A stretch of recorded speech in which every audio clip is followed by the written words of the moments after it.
Well, it was expected, but hell of a run for Drew Brees as he finally hangs it up. Taysom Hill is making how much?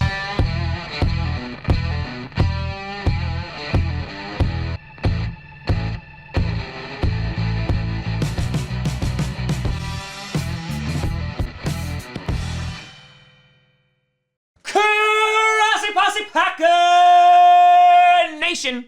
Welcome to another episode of Packcast, the podcast where you don't have to be a Packers fan, but it sure does help. I'm your host, Tom.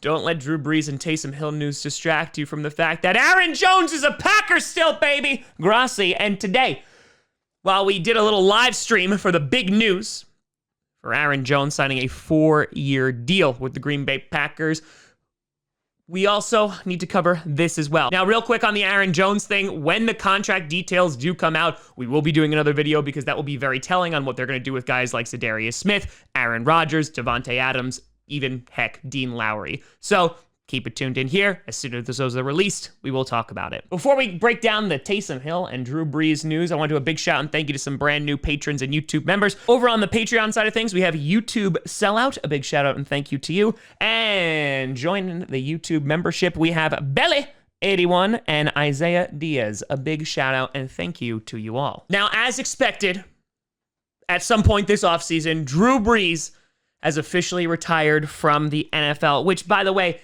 15 years to the date in which he started in New Orleans on March 14th, 2006, retiring March 14th, 2021. Perfect bookends. We won't talk about the Chargers years. Yeah, no one really talks about those. Now, Drew Brees will be saving the Saints some money, but he does retire, obviously heading to the Hall of Fame. He retires number one in passing yards with 80,350 yards, number one in completions at 7,142, number one in completion percentage at 67.7%, and number two in passing touchdowns with 571, of course, behind the ageless wonder, Thomas Brady. A 13-time Pro Bowler, a one-time Super Bowl winner. Yeah, Drew Brees pretty much did everything in this league, so he retires at 42, and now the question becomes for the New Orleans Saints, if they have a team left, if they haven't cut everybody, who now starts at quarterback? You have Jameis Winston, who they could bring back, and according to Ian Rappaport, they are interested in bringing back. And then you have our next story, which is all about Taysom Hill. Now, Sean Payton, the head coach of the New Orleans Saints, has been very on board the Taysom Hill train. When Drew Brees was injured earlier this year, Taysom Hill came in, did pretty well, right? Not overwhelmingly like, oh my God, this guy is amazing and is the new starter and is going to be our next franchise QB. But I will say the Saints have kind of been talking him up to be that, whether it's tendering him as a first rounder or what you see today, in which it was announced that Taysom Hill has signed a 4-year contract extension worth $140 million. And everyone, especially on Twitter, was like, is that one in front of the 40? Like, is that an error?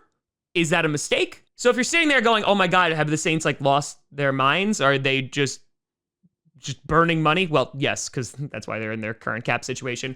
But no, he's not getting paid more than Dak Prescott or Aaron Rodgers or Russell Wilson or anything like that.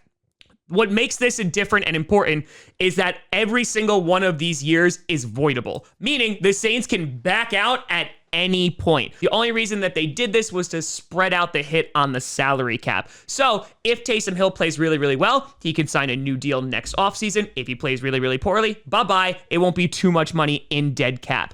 With this move, the Saints are going to save about $7.5 million in cap. And if you actually look at the details of what he's actually going to make this year, it's not as extreme. He's getting a $9.686 million signing. He's making $1.4 million as a roster guarantee and a little over $1 million guaranteed in base salary. And then there's some incentives that are worked in there as well. So if you look at it from that end, you're like, oh, that's not too bad at all. That's pretty much what Taysom Hill should be earning. And what this did is it converted his original $10.72 million base salary into a signing bonus, and it spread it out across a number of years. So basically it said, hey, the money that you were supposed to make this year as a base, we're just going to spread it out over a number of years. So even if we wind up cutting you, yes, we'll still have to pay you that money, but don't worry, it's not $140 million.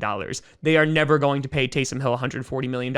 And if they do, I will cackle because that would be crazy. But it does seem like there is interest in bringing back Jameis Winston to compete with Taysom Hill for the starting job, so it should be an interesting camp. You also could look at the Saints and go, oh, maybe we potentially go with another quarterback. Maybe they draft one in like the mid-rounds, because why not?